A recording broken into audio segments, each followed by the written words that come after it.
کیا ایک باپ اپنی ہی بیٹی سے اپنے خون کا بدلہ لینے کے لیے کہہ سکتا ہے؟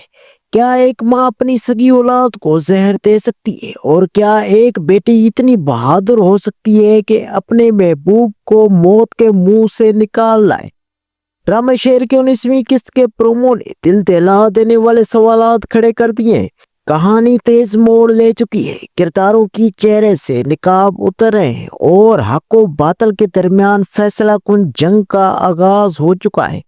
آئیے جانتے ہیں اس پرومو میں دکھائی گئی اصل کہانی کو میری رائے کے ساتھ۔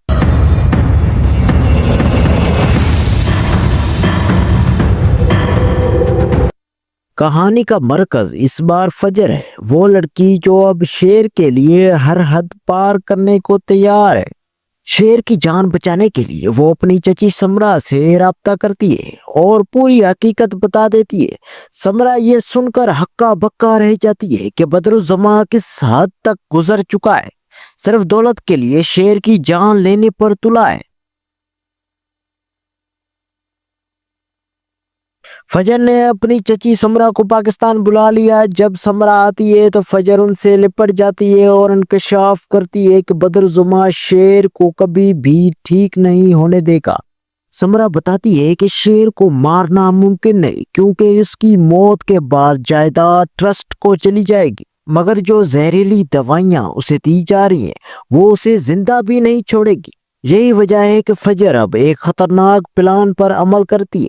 شیر کو کہتی ہے کہ وہ پہلے کی طرح پاگل اور بپھرا ہوا ظاہر کرے تاکہ کسی کو شک نہ ہو، اور پھر وہ خود شیر کو ایک ایسا انجیکشن دیتی ہے کہ اس کی طبیعت مزید بگڑ جاتی ہے، جس کے بعد ڈاکٹرز مجبوراً اسے ہسپتال منتقل کریں گے جہاں سے وہ شیر کو بھگا لے جانے کی کوشش کرے۔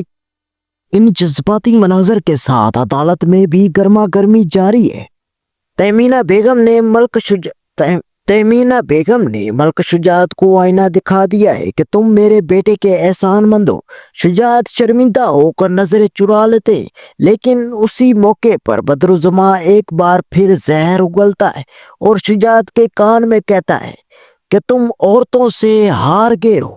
یہ سب سن کر شجاعت اندر سے ٹوٹ جاتا ہے اور اپنی بیٹی فجر سے کہتا ہے اگر تم چاہتی ہو کہ میں تمہیں معاف کر دوں تو شیر کو ختم کر دو۔ یہ ایک ایسا لمحہ ہے جہاں ناظرین کی سانسیں تھم جاتی ہیں۔ ایک باپ اپنی ہی بیٹی سے اپنے ہی داماد کے قتل کا مطالبہ کر رہا ہے۔ اس پرومو میں ایک اور حیران کن موڑ سامنے آتا ہے۔ شیر کی بڑی بھابھی مرجان امید سے ہے۔ سالوں بعد ان کے آنگن میں خوشی آئی ہے، لیکن یہی خوشی کسی کو برداشت نہیں ہو رہی۔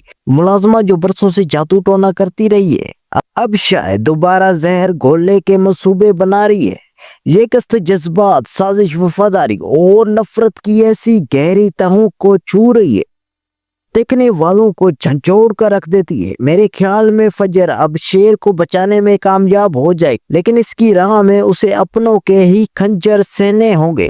آپ کے خیال میں کیا فجر اپنے مقصد میں کامیاب ہوگی؟ کیا سمرا چچی بدرالزماں کو بے نقاب کر پائے گی؟ کمنٹ میں اپنی رائے ضرور دیجیے۔ اگر آپ کو ویڈیو پسند آئی تو لائک اور چینل ڈرامہ RXP کو سبسکرائب کریں تاکہ ایسی مزید ویڈیو آپ تک جلد پہنچ سکے۔ دیکھتے رہیں ڈرامہ RXP۔ اللہ حافظ۔